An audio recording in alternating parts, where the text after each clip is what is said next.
Well, I think that part of the answer to the question of how they can make better use of their entire talent pool is often focused on the people that are historically marginalized or left out of that, of that. That is to say, those people who are not men, not white, not straight, et cetera. So part of what I think that does is it actually minimizes the value that straight white men can actually contribute as well to this. That is to say, because we come in as ungendered, without race, without sexuality, we are the norm.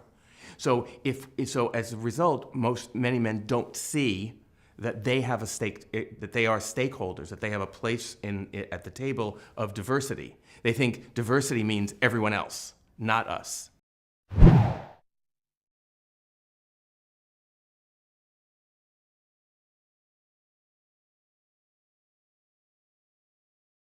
Well, very often they don't see it. They see diversity as Diversity Week is often seen by the white male management as be nice to the ladies week. But it doesn't mean that it has anything to do with them. So part of my argument is that it has a lot to do with men as well, and that supporting gender equality is actually a good thing for men.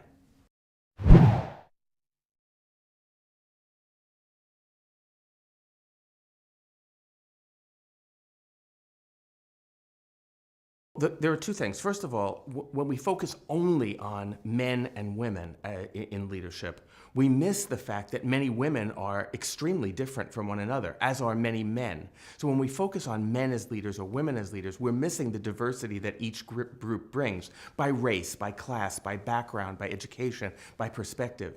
Because the real story about women and men is how different women are from one another, how different men are from one another. The differences between women are actually fairly small, between women and men, are actually fairly small on any given measure.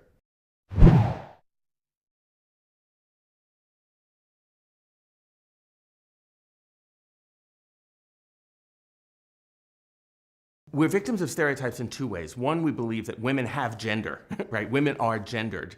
And so when you say the word gender or gender diversity, you think, oh, that's just about women. So the stereotypes about women, what women are like, is historically, women have been understood. Let me back up.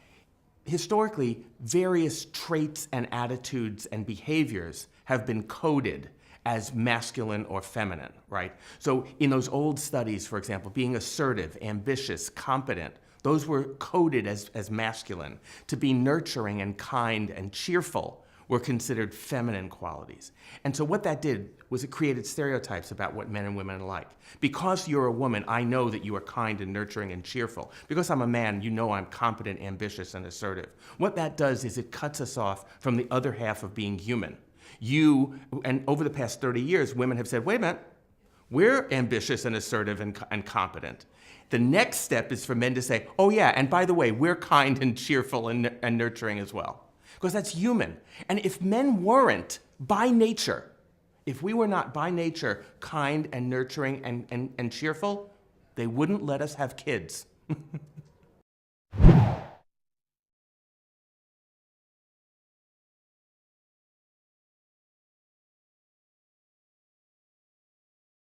What I did when I wrote Guy's Guide to Feminism, the point of that book is really to say there is really nothing that complicated about feminism. Feminism really says, basically makes two positions. One is an observation about the world. It says women and men are not equal. Well, that you can see on every corporation, every politician, et cetera. And the second thing is that, but they should be.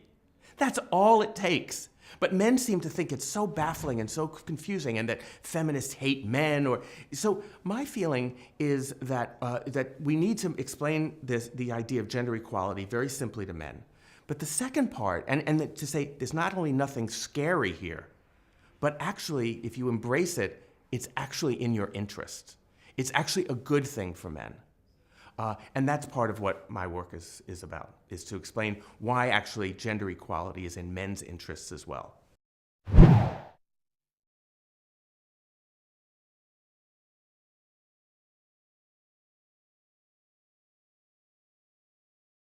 It's important for men to support this because it's about us as well.